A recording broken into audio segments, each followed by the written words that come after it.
আমি তালের বড়া তৈরি করছি।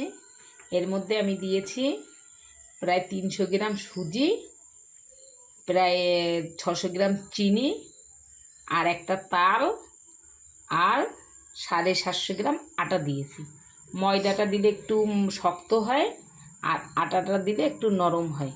সেই করে আমি 500 গ্রাম তেল কড়াইতে দিয়েছি। এই দিয়ে এখন বড়া করবো। এটা করলে একটু নরম হবে, তার জন্য আমি আটা দিয়ে তৈরি করছি, নাহলে ময়দাটায় এটা শক্ত হয় বড়াটা, তালের বড়া। এটা 1 ঘন্টা অন্তপক্ষে করে রাখতে লাগে, তাইলে সুজিটা ভালো ফোলে।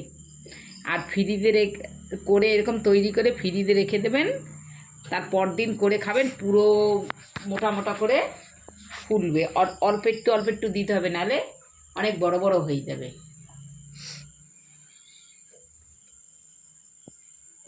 আমি এটা সাথে সাথেই গোলাইয়া কটা করে দিচ্ছি।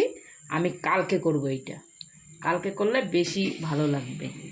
করলে পরে আজকে অল্প কটা করব, ফ্রিজে আমি রেখে দেবো। এইটা বড়াটা, এই গোলানোটা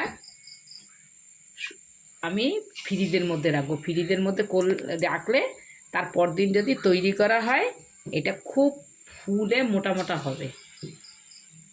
কালো জিরা দিলেও এর মধ্যে ভালো লাগে।